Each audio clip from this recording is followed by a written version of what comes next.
Okay, so we're in chapter 6 now, which is the chapter devoted to sexual behaviors.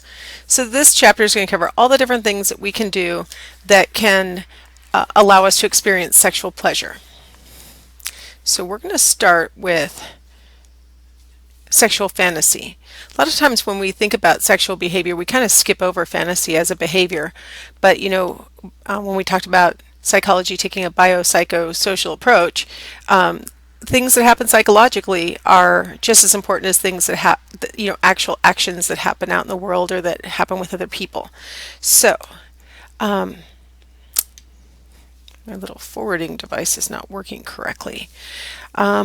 So I'll do it with my fingers. Okay, so the most sexual fantasy shouldn't be skipped over because it really is the most common form of sexual activity. I mean, people engage in sexual fantasy really frequently in all sorts of different settings and for all sorts of different reasons. So it's actually a really important component of sexual behavior in general. There are some positive functions that go along with sexual fantasy. Now, of course, this husband doesn't look super thrilled when his wife says out loud, "Good night, Arnold. Hello, George Clooney," right? Like, get ready because I'm going to start fantasizing, right? That's not the most flattering message that she could be giving to her husband, but it's one of those positive functions of sexual fantasy is that it allows us to live out things that we wish were happening. It allows us to take maybe a not super exciting scenario and build it up into a more exciting scenario, things like that. And so it can actually contribute to a much healthier sex drive and a much healthier sex life. It can be a problem though. A lot of times we worry about, times when it could be problematic and what could cause people to feel bad about their sexual fantasies. Here we have a couple of monks sitting on top of mountains, and one says, "Are you meditating or fantasizing?" If it's interfering with your work or the other responsibilities, if you've ever seen the movie The Secret Life of Walter Mitty, and he's just got all these, they weren't all sexual fantasies, but he was just so bound up in fantasizing that he wasn't living his real life and enjoying his real life. So anytime that you'd rather get lost in any kind of fantasy, whether it's just in your own head or it's playing a video game or it's talking to people who you don't really know on the internet and pretending to be something different than you are, any of those kinds of things can become problematic if that's your standard approach to the world or in your standard approach to thinking about yourself. So it can be a problem. Here we have Grandma and Grandpa. For some reason, Grandma's always knitting. That's interesting. But she says, "If there was a marriage fantasy league, would you be upset if I didn't draft you with my first pick?" It can be a problem if your partner keeps falling short of your fantasies. It kind of indicates something's wrong with the relationship or your judgmentalness towards your partner or your general satisfaction with the relationship. So I don't know if the act of sexual fantasy is necessarily the problem as much as why the person is fantasizing is the problem. Okay, but let's move on to, let's just assume that these are healthy things to be doing, and let's talk about 3 categories of sexual fantasies. There are the kinds of fantasies that people have while they're having sex. Sometimes people imagine that they are someplace else with the same partner doing the same thing, but they are someplace else, like they're in a more romantic spot or a place where maybe they could be caught, or something that just sort of spices it up for them and makes them more responsive during sex. It could be that they are literally fantasizing about being with someone else, and for whichever reason, maybe because they wish they were with someone else, or because they just saw a movie starring that other someone else, or who knows what reason, but they might be thinking about someone else.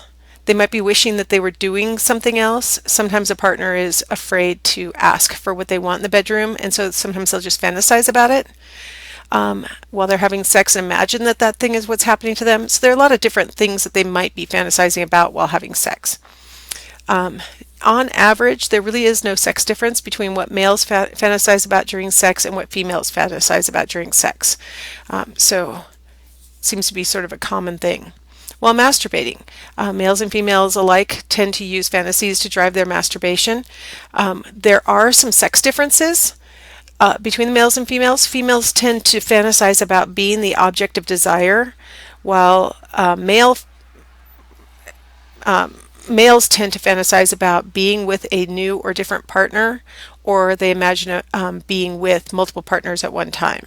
So there's a slight difference for males and females. There's definitely like variety seems to be the goal of male fantasies, whereas being the, just so desirable that, you know, maybe a new partner wants the female, or maybe it's just that they're fantasizing about their current partner, just finding them so overwhelmingly desirable.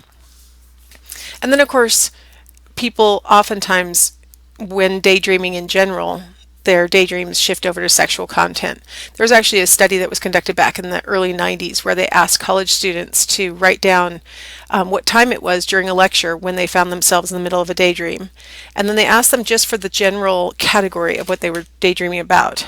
And it probably won't surprise you very much if I tell you that college students sort of lose interest in the lecture about every 15 minutes, and that it was fairly common for the college students to report that they were daydreaming about sexual content. They had a lot of mundane things they were thinking about, writing a check or making a phone call or the conversation that they have to have with somebody when they get out of class or something. But there was a large proportion of the daydreams that were about sex.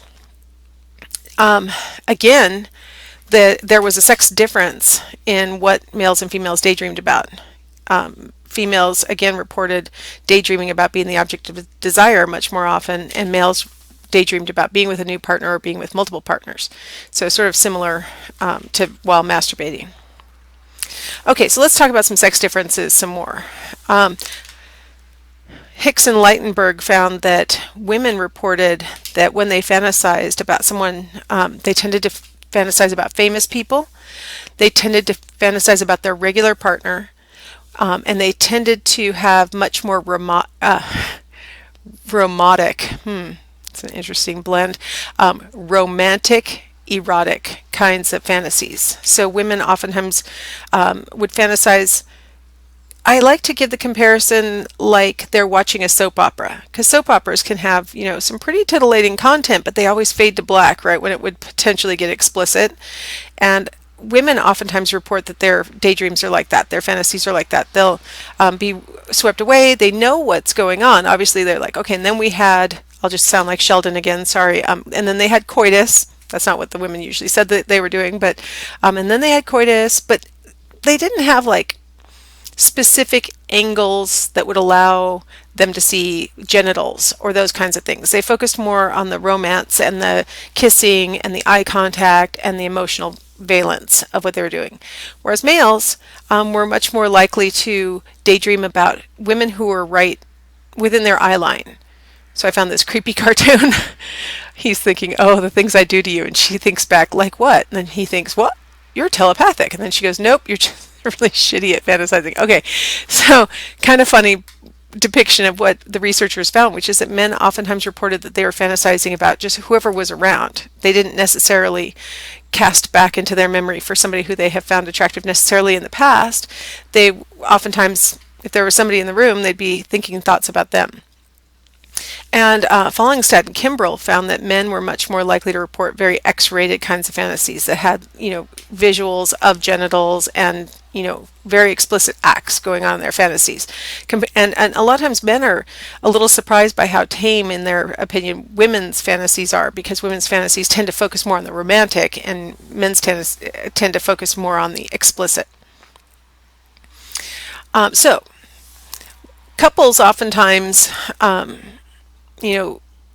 they get into little spats when they find out that their partner's been fantasizing about certain things, because it like hurts their feelings or offends them that their partner's thinking about those things instead of what they think they should be thinking about, things like that. So what I like to give advice on is how to use our tendencies to fantasize to our best advantage, so that it actually enhances our relationships rather than driving wedges between us. So role playing. I don't know why this is such a common fantasy, but I heard somebody once giving a talk who said the French maid outfit is a fantasy because it's like you're on a business trip and then this stranger is able to be in your room, in your sort of intimate space, and then the idea that the stranger would just find you so desirable and so interesting and So I guess that's what it is. I always, as a woman, I always kind of thought it was some kind of fantasy about servitude or something, and so I wasn't super into the idea. But that explanation made it seem a little less degrading. But anyway, it's a really common costume that you can buy. The French maid costume. That's really common when there are a lot of different, sort of costumes that you can buy to enhance role playing. You don't have to buy costumes. There's a classic episode from Modern Family where Phil and his wife go out on, I think it's their anniversary or Valentine's Day. I can't remember which one. And they pretend like they're strangers who pick each other up in a bar. And that's role playing. That's fantasizing.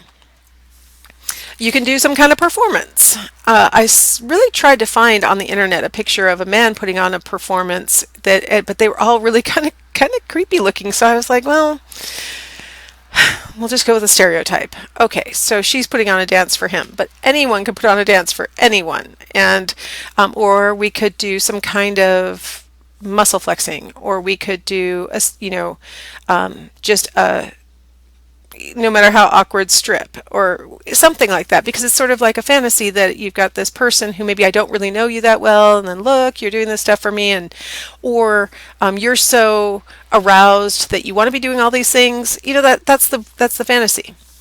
And then of course there are a lot of bondage related fantasies or dominance related fantasies. Kind of go back to what I thought French maid costumes were about.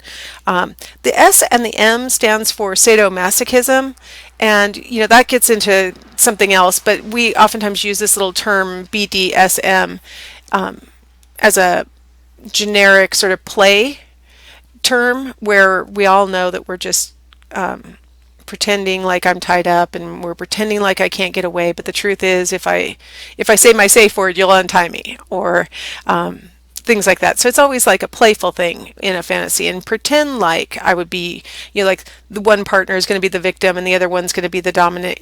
You pretend like the other person just has full control, and there's nothing you can do. You can't say no. That's really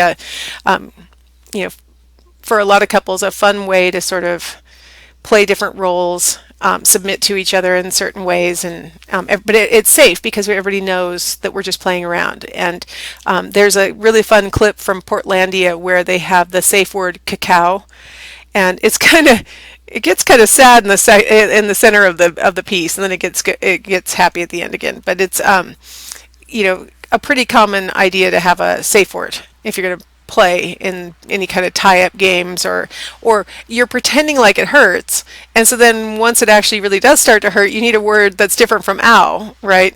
I used to have a BDSM. She was actually a submissive in relationships, but she would come talk to my classes, and she said her favorite safe word she ever heard was lawsuit. So whatever word, but that it's not part of the game. It's okay, I'm done. That's enough. And so that's really important if you're going to have that kind of fantasy activity. Okay, let's go ahead and stop here, and we'll come back and we'll talk about masturbation and other solo activities.